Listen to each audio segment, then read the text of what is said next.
colleague Nancy Masici now to begin the recording of this Zoom. And we see the recording getting started. So Let's Talk is a 5-episode series of an opportunity to find information about what's going on in a particular sector within the mission-driven world. And we bring in a leader in that sector to share some information with us and an opportunity for us to ask questions and have a bit of a conversation. This is the not meant to be exhaustive, but meant to sort of dip your toe into this and have opportunity to continue to get more information. So we will have the ability to ask questions, ask you to do that through the chat box. And my colleague Amy Levere from the Community Foundation will be monitoring that for our conversation portion of this. This is due to end right at noon, so it's a quick 30 minutes. Thank you for taking a portion of your day to be with us today. We do have archives of the previous Let's Talks on our website, and our next one is scheduled for November 18th with Pete Myers of the Worker Center to talk about workers' issues. Today, however, we have Holly Payne, who is the Tompkins County COVID-19 Food Task Force Coordinator, talk about food system. There's a lot of activity, a lot of special work happening in the food system that predates the pandemic, but certainly when the pandemic hit, some of the value of that work became very, very evident and continues to be informed by that. So I'll turn it right over now to Holly Payne. Thank you for joining us, Holly. Thank you very much for having me, and it's a great pleasure to see you and everybody else on the screen. The food system is inherently entrenched with other systems, so housing and transport, employment, definitely, health. So I just want to remind you, we're just peeking at one system. I sent out 2 questions prior to this. The second one is one that I'm going to address in this talk, which was, or in this little mini moment, which is what lessons have we learned about the local food system during this really unpredictable time? So I'll get back to that later on, but I wanted to just throw that back out to you. Because you're sort of part of what's going on in the process by asking that question. I'm asking myself that all the time. So first of all, just a quickie on what a food system is. I think I can illustrate this by just talking about the pieces of the food system. Farmers and gardeners grow the food. Government subsidies and markets influence what gets grown and also who gets, which farms get supported. The weather, soils, and inputs and pests all influence the harvest. Can't forget about that. The harvest is trucked off to a sale point, and then processors either prep the food and package it, add value. Marketers and advertisers influence distribution. Distributors move the food to market. Stores, restaurants, warehouses, and markets sell it. You're getting a sense of the food system, right? Consumers purchase what they're able to buy. Food rescuers then circulate remaining food to people who are hungry, and waste managers finish off the cycle. And so the soil goes from scraps back to the soil, and the cycle begins again. So basically, I'm gonna, out of that whole picture of the food system, I just wanna look at the production piece, which is farmers and gardeners, and then also distribution and food rescuers. So those are the pieces of the food system that I'm gonna be focusing on this morning. One of our biggest questions is, hey, is the food system actually doing its job? Tompkins County is largely fueled by the US food system. Around 20% at best comes from local sources, but in many cases, they're still originating from the corporate food system. The corporate food system really favors industrial agriculture and food conglomerates. It leaves out small farmers and vulnerable groups. So the outcomes for the food system in our wealthiest nation in the world include chronically high levels of food insecurity, widespread health crises like diabetes and obesity and heart disease, which they're life-threatening and very costly. So for decades, actually, the food system has been failing large numbers of its people, which is a bummer. So what can happen to increase food security? First, to understand food security, a person who can count on having enough basic healthy food every day can be considered food secure. If you're not sure where your next meal will come from, or you're very concerned about food, then food insecurity is something you're probably facing. So how has food security changed during the pandemic? First of all, food is really abundant in Tompkins County, but it's not getting to everyone. So there's not a problem with abundance. The supply chain has been interrupted during the pandemic in many ways, but we still have enough food. So if you look at Feeding America's Map the Meal Gap, it shows, first of all residents in Tompkins County and the total population is somewhere over 102,000 people. That's our total population of individuals. In 2018, obviously before COVID pandemic, about 10.4% of all Tompkins County residents were food insecure. They were food insecure. So that's about 10,700 people struggling to get enough basic healthy food. It's a lot of peeps. This year, 2020, that 10.4% has gone up to, we project that it will go up to 15% of all residents in Tompkins County. If you look at just children of the total population, in 2018, about 15% of children were food insecure. That was about 2,300. This year, the projection is that'll go up to 22%. So those are kind of hard numbers, and they're difficult to face. But who are the people who are most likely to face food insecurity? There's a long list, and as I sort of list this off quickly, I'm reading. I always try to think to myself, hey, who do I know from these categories? Classic barriers include families with children are more likely to be food insecure, especially single mothers with children under 5 years old. That's a very vulnerable group. The elderly, especially those needing advanced medical care, anyone with high medical bills or debts are more likely to cut money on food. People who are struggling with mental health, people with physical disabilities, rural residents without good transport, people without legal documents, so ironically, farm workers struggle to get food. They're working on a farm. People born into chronic poverty, people suffering from emotional or physical abuse, people returning from incarceration, people working full-time at low-wage jobs, people who have lost their jobs and been without work for an extended period of time, and the family members who depended on that income, and overarching all of these, people of color. By extension, I guess people who are chronically food insecure are often the group that's most likely to face food-induced health crises. So basically, it's incredibly expensive to be poor. So what can work to reverse food insecurity? Basically, what we've learned is that the federal food policy it's the most consequential. So if people have enough money to buy food, they will get the most food. The direct food support for low-income households includes SNAP, which is a federal food assistance program it's called the Supplemental Nutrition Assistance Program. It's food stamps. It's really long-standing. Pre-COVID, though, even before COVID, about 80% of all SNAP recipients reported running out of food by the third week of every month. And people have all sorts of wild strategies to make it through that last week of every month. So it is called supplemental nutrition assistance, but what if people actually had enough food all the time? The SNAP enrollment for Tompkins County is, it fluctuates. So it depends on what else is going on, what other government assistance is available. WIC also, which is Women with Children and Infants 5 years or younger. That's another big piece of federal assistance for food. And then during the pandemic, they threw out the EBT, which is a $420 max per child from March through June for kids enrolled in Medicaid. That helped a bit, and that was in addition to others. And then the CEP schools, which are schools that have 40% or more of kids who are receiving free or reduced lunch, they opened it up to cover lunches and breakfast for all kids. These are just things the government has done, right? You can feel this patchwork underlying this, right?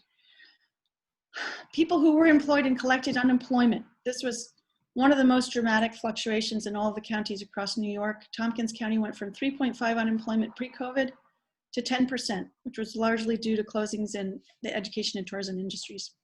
So when people qualify for unemployment and get $600 a week, suddenly if you were at a very, very low income level, you could be doing better than you were before that kicked in. For a few months, you were doing better than you had been. But you were disqualified from SNAP because you were earning $600 a week. So you can see how this just patchwork makes everything fluctuate. It's very hard to figure out what to do next. At this point now, we have rental assistance kicking in, and the food task force is working to circulate that information. So the idea is get more people signed up for SNAP and get as many people as possible on unemployment and now rental assistance, because those government supports are incredibly important. For producers, CFAP is a coronavirus federal assistance program. Basically, it's to compensate farmers who had huge losses during COVID because they'd lost access to their markets. And then at the state level, Nourish New York, and I'm going to talk about that actually pretty in depth later on as a story that I want to tell about Tompkins County. It's really interesting.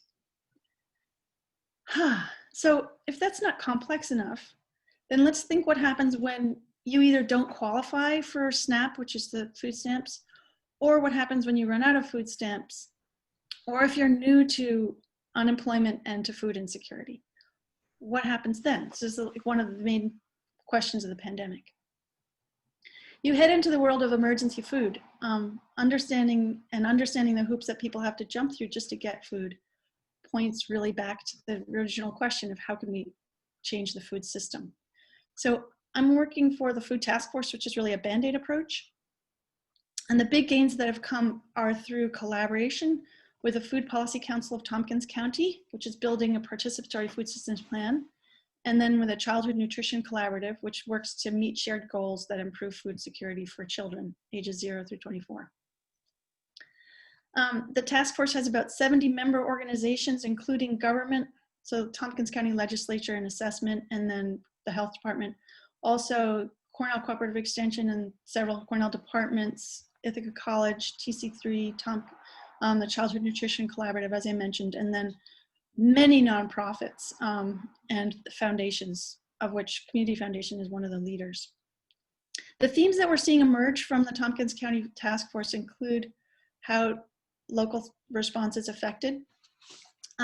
Basically, people come with different pieces of the puzzle to the task force, which meets in 4 different teams bi-weekly. And we see the puzzle take shape as we put it together. So we just basically pay close attention to what's working with different groups that participate, understand the gaps, figure out what to do about them, and then collaborate on next steps. The themes that are emerging are that there's an increased need for food in Tompkins County. There are more people participating in the emergency food system than ever before. There are more low-income households requesting fresh food, especially meat and vegetables, because basically it's expensive, it doesn't store well. If you live in a mobile home, you don't have much space, etc. Many people don't know what to do with raw veggies, but they'll eat it if it's prepared, for example, in soups. So in the production team, small farmers have had a really rough go of it and need ways to aggregate their harvest with other small farmers so they can sell.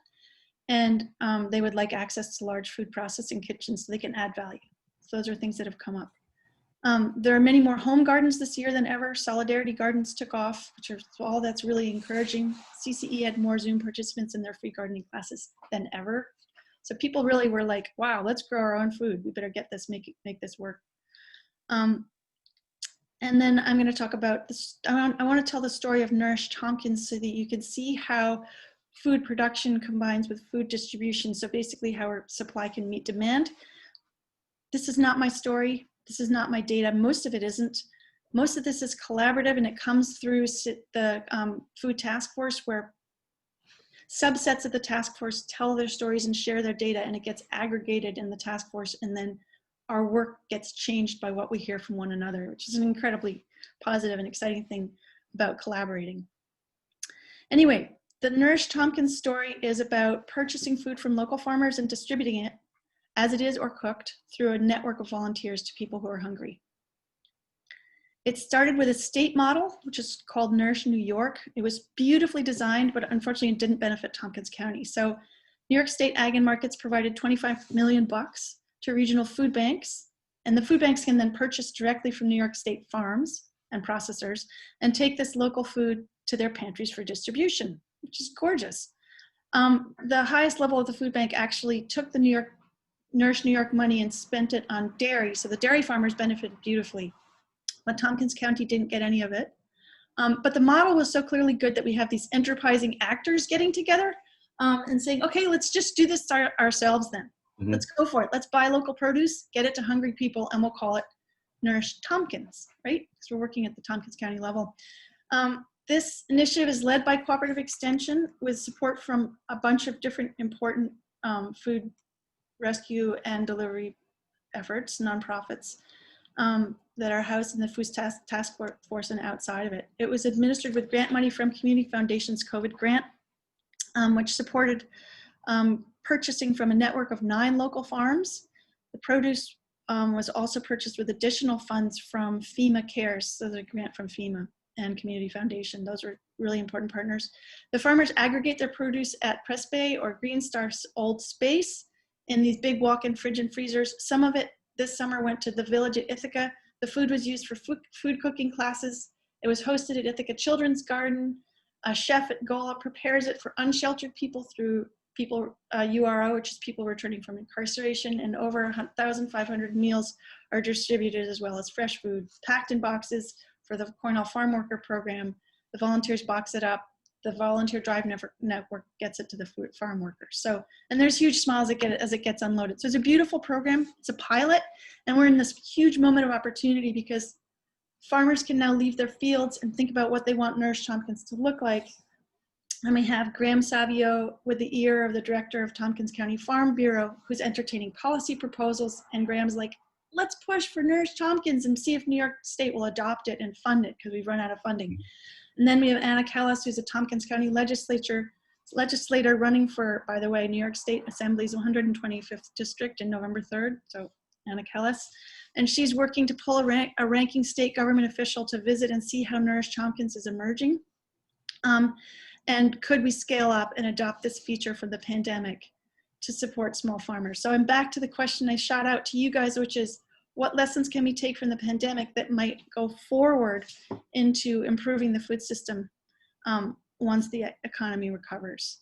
So, yeah, I got to stop. Amazing level of information.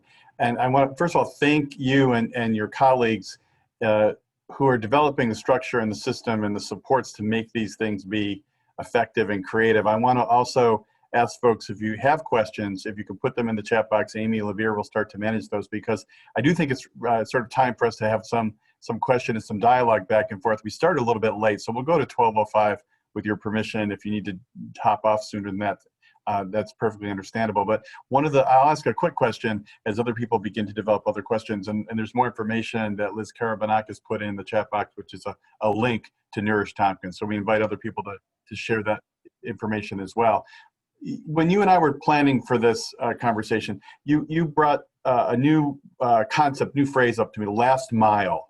Can you talk about how that affects the food system and how you think about that process? And I was very struck by how you said for now, at least, the supply is okay. It's the management of that supply and logistics of making the connections between people and food. But I think last mile talks to that a little bit, right?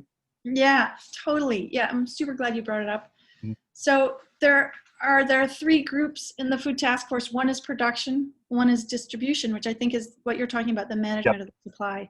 And the third is information and communication. So last mile foods transport really is the distribution piece. And it's when we say, okay, there are these pantries that are sitting here with all this food, and there are lots of ways for people to get to them. Except, whoops, what if you don't have transport? And that's where that last mile piece really comes in.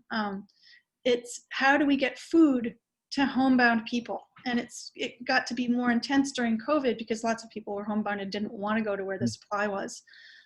So one of the things that we're looking at, for example, I'll take the example of the West Village housing development. There are several ways for them to get food, and they involve people having transport. And so one of the things we're trying to figure out is some of the food pantries have actually responded to COVID by saying, okay, we'll make deliveries. And so they've got volunteer networks to have that food delivered. Mm-hmm. That is also hooked into our information network. Do you know about this? Did you know that food pantries are delivered? And you can call up and request. So there's a lot of information, getting information out. And then the last piece is, could we actually establish some way in which, especially for the large aggregations like West Village, which is 235 housing units, could we put an Ithaca car share up there and have a democratic system around sharing this car so that people could use it to go and get the food they need, or pile a van full of food and bring it back up? And there have been actually some people who are residents at West Village who are already doing pop-up food pantries and have car share vans. But could we open it up so that other people could get access to that? Yeah. Very exciting. Thank you very much. I want to ask Amy whether or not there's questions we're seeing so far. Absolutely. Holly, can you talk a little bit about how the task force was created and who helped to create that for Tompkins County?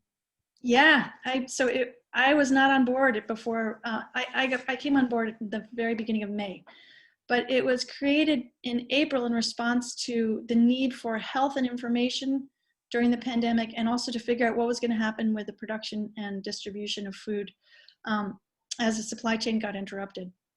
So, and also as we knew that we were going to lose a lot of older volunteers who were working in the food pantry system because they didn't want to circulate due to COVID. So a group of people from Cornell Cooperative Extension, Cornell was a really big player in this, and then lots of nonprofits who work in food, like Friendship Donations Network, the Food Bank of the Southern Tier, got together and decided that we better do something about, and Ithaca College was really important as well, that we better do something about helping Tompkins County to address what was happening to food during COVID. So and the work of the food plan, the work of the food plan predates the pandemic, right? There was efforts in place to create a participatory driven food plan, right? Before Yeah, March? totally. So yeah, for many years, Food Policy Council was on people's mind. In 2015, we established the Food Policy Council, and then the Tompkins County Legislature, oh my gosh, how could I forget? Tompkins County Legislature was completely important to developing the Food Task Force, because they had also created a position for a coordinator to develop a food system plan for Tompkins County. And that happened before COVID. Katie Hallis, coordinator, is on. And now during COVID, I am actually literally funneling information from the pandemic Tompkins County Food Task Force into the food system plan. So it will be informed by what's going on during emergency times. So in the midst of crises, there can sometimes be opportunities to rebuild systems for even greater justice and equity. And I think this is one example where you've taken that opportunity really kind of well.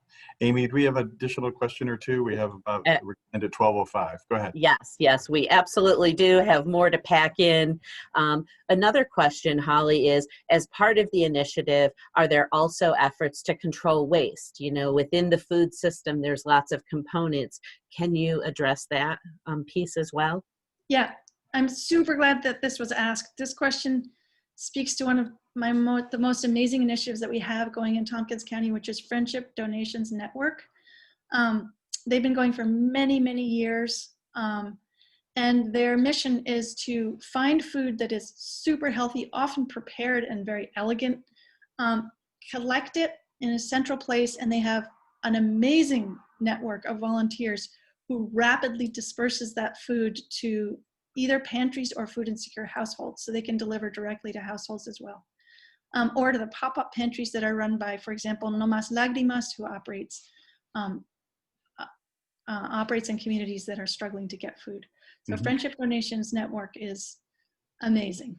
Great. That leads really well into this next question is, can you also talk about providing food that is culturally appropriate and familiar to the wide differences of population that Tompkins County has? Yes. Yep. This is also a lot of times people will get food and not know what to do with it, or it doesn't fit with anything they would ever eat or can even recognize. And so one of the hardest parts of this is to try and tailor the food that's available to the people that can use it. And I want to give one example that I love, which is farm workers are often from Latin America and would really like to have food that they can eat that's healthy and that they know how to prepare. And so we asked for what it was that farm workers wanted. They made a list, and then Healthy Food for All has put together an amazing program where they can work to get local produce from farmers from their CSA program out to the farm workers. Well, actually, they give it to the Farm Worker Delivery Network, who then takes it out to farm workers. That extends also beyond Tompkins County, because some of the farms are beyond Tompkins County. The idea is, let's get these people the food that they know how to prepare. And the gratitude that's come back from that has been amazing. And then thinking especially about local food, fresh food, do you have suggestions at all for possible kitchen locations that people could come together? And I know now we're talking about doing this during a pandemic, but what are some of the thoughts you might have on that? Yeah, so that's one of the biggest questions that comes out of both the production team and the distribution team, which is which is the question you just asked, where are the big food prep kitchens? So not only can we add value, but also so people can actually not waste the food that is going to get thrown out if they can't can it. Yep. Or freeze it. So Cornell Cooperative Extension has a big community kitchen, and they're hiring a new staff person for that. So that's one of the big obvious ones. And the Food Task Force is looking for other sources. We're not quite ready to offer them up, but yeah, Cornell Cooperative Extension is the big low-hanging fruit. I also have understanding, back to the actual Food Task Force genesis, there were other community leaders that were very much involved. There's a professor at Cornell, Rachel Benzer-Kerr, Rafa Aponte, Kirby Edmonds, who our community recently lost, Anna Kellis was previously mentioned. So there are people, long-term community activists, that came together to identify a need and create a structure to help support what we're doing. And then long-standing existing organizations like Loaves and Fishes that uses a lot of local farm food. And perhaps fire stations could be a possible source of, many rural fire stations have kitchens that might be able to be used in something like that. So I really love how the food system engages people in a very personal, visceral, tangible kind of a way. People generate a lot of powerful ideas. We are very socially, entrepreneurially creative in this community, but especially around food and hunger. And when we talk about young people being hungry and isolated rural elders being hungry, there's something that really calls to our heart to engage in this work, and having the structure and support of organizations like yours, Holly, and networks like we've already talked about is really powerful in this community. Not every community has that. Nope. I also have to say, not every community has a community foundation, although across the United States, they are incredibly important.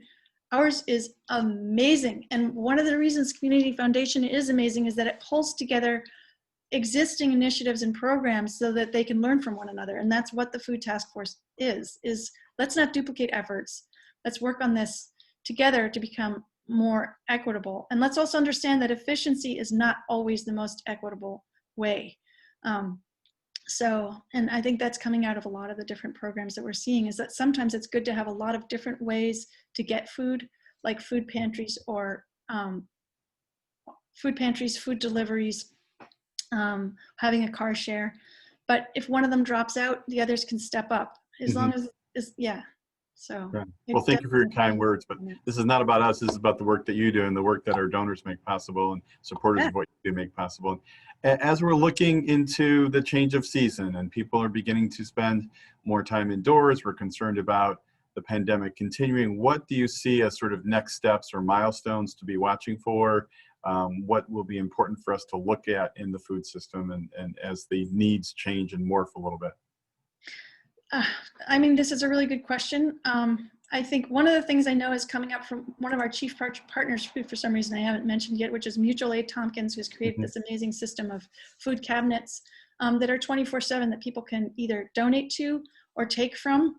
And as the season changes, we realize that we can't actually leave things that will freeze and pop. So it becomes more of a shelf-stable series of food opportunities. And you can't put cans out there when it gets really, really, really cold. Right. But also, how do we distribute more fresh produce? And also, how can we do this with ultra care? Because as people go inside, we do expect spikes in the pandemic. So spikes in COVID. So so I think the question is, how can we distribute more fresh food safely, and also distribute more information about how to get it and how to get it safely? One of the main things that we actually distributed was information about the pandemic at the very beginning. So we were actually responsible for working closely with the health department to get their information out. So if anyone's interested in volunteering on the countywide food system plan, Monica Roth reminds us we can contact Katie Hallis. Her email is in the chat box, kh788@cornell.edu. This is sort of an all hands on deck kind of approach. This is a big series of tasks to rework large systems to continue to increase equitable access to basic, healthy, culturally appropriate food. And this community is doing a lot around there, and everyone can probably have a role to play in this, right, Holly? Absolutely. Yep. And and there's two other, so I would also say the Food Task Force is an open venue if people want to join either the production, the distribution, or the communication Teams, you can contact me and just join. I'll just send you the Zoom link as long as you have access to Zoom. Well, I want to thank everyone for joining us today, for finding out just a little bit about a big series of issues and life work of a lot of folks on this Zoom call. Holly Payne, thank you so much for being on top of this, for explaining it in a way that's very accessible and understandable. We will make the recording of this Zoom available to folks on our website. We can also follow up with an email. There were resources sent out to attendees. Holly, the outline for your presentation is on our website as well, has been sent to you. So I want to thank everyone for being involved in this Let's Talk and encourage you to join us again on November 18th, where Pete Myers from the Workers Center will be with us talking about workers issues. We have one more of the episodes of this series for this year in December. We're open to ideas and thoughts about a topic and a speaker for that. You can let us know at Community Foundation. My name is George Ferrari, and I'm CEO of your Community Foundation. Thank you very much for being with us, and thank you, Holly, for helping us understand even more about a very valuable asset we have in our community. Thank you everyone for what you're doing.